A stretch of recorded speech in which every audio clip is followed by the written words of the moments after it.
मालिनी आईना के सामने खड़ी होकर साड़ी के पल्लू को अपने कंधे पर सलीके से जमाते हुए बोली, अनुज इस बार दिवाली की शॉपिंग के लिए बहुत लेट हो गई हूँ।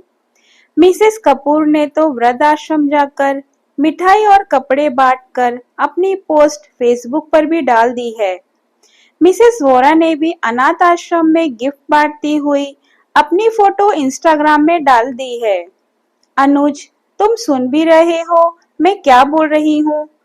अनुज झुंझलाकर बोला, हाँ यार सुन रहा हूँ। मैंने तुम्हें कब मना किया था शॉपिंग के लिए? ड्राइवर को लेके चली जाती और तुम भी किसी आश्रम में दे आती जो तुम्हें देना है। अपनी नेकी करती तस्वीरें डाल देती फेसबुक पर। मुझे क्यों सुना रही हो? शर्ट की बटन लगाते हुए अनुज बोला, अब और कितनी देर लगाओगी तैयार होने में?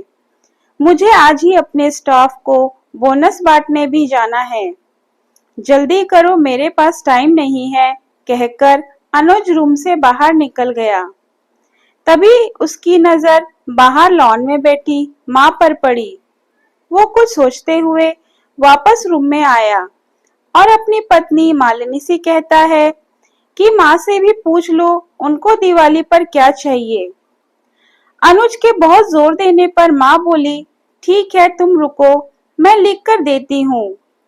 तुम्हें और बहू को बहुत खरीदारी करनी है, कहीं भूल ना जाओ। अनुज की माँ अपने कमरे में चली गई। कुछ देर बाद बाहर आई और लिस्ट अनुज को थमा दी। अनुज ड्राइविंग सीट पर बैठते हुए बोला, देखा मालिनी, माँ को भी कुछ चाहिए था पर बोल नहीं रही थी। मेरे जिद करने पर लिस्ट बनाकर दे दी। इंसान जब तक जिंदा है रोटी और कपड़े के अलावा भी उसे बहुत कुछ चाहिए होता है। अच्छा बाबा ठीक है, पहले मैं अपनी जरूरत का सारा सामान लूंगी, बाद में आप अपनी माँ का लिस्ट देखते रहना, कहकर मालिनी कार से बाहर निकल गई। पूरी खरीदारी करने के बाद मालिनी बोली, अब मैं बहुत थक गई हूँ, मैं कार में एसी चालू करके बैठती हूँ। आप माँ जी का सामान देख लो।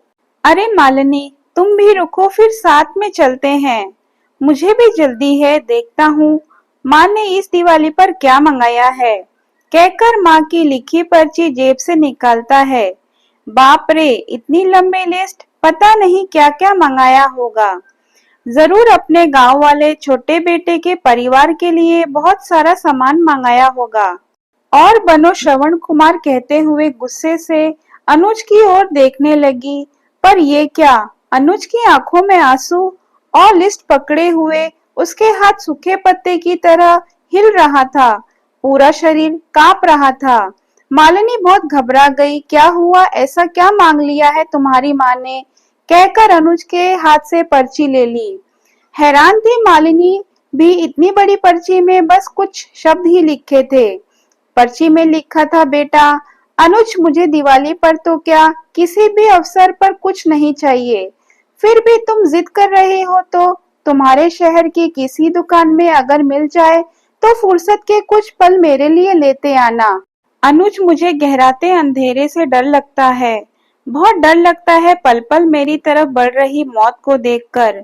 जानती हूँ टाला नहीं जा सकता, शाश्वत सत्य है, पर अकेलेपन से बहुत घबराहट होती है। जब तक तुम्हारे घर पर हूँ, कुछ पल बैठकर मेरे पास कुछ देर के लिए ही सही बांट लिया कर मेरा बुढ़ापे का अकेलापन। बिन दीप जलाए ही रोशन हो जाएगी मेरी जीवन की सांझ। कितने साल हो गए बेटा तुझे स्पर्श नहीं किया, एक बार फिर से आ मेरी गोद में सिर रख और मैं ममता भरी हथेली से सहलाऊं तेरे सिर को। एक बार फिर से मेरा हृदय मेरे अपनों को बहुत करीब पाकर और मुस्कुराकर मिलूं मौत के गले। क्या पता अगली दिवाली तक रहूं ना रहूं। पर्ची की आखिरी पंक्ति पढ़ते पढ़ते मालिनी फफक फफक कर रो पड़ी। अगर आपको मेरी वीडियो पसंद आए तो वीडियो को लाइक, शेयर और सब्सक्राइब करना ना भूलें।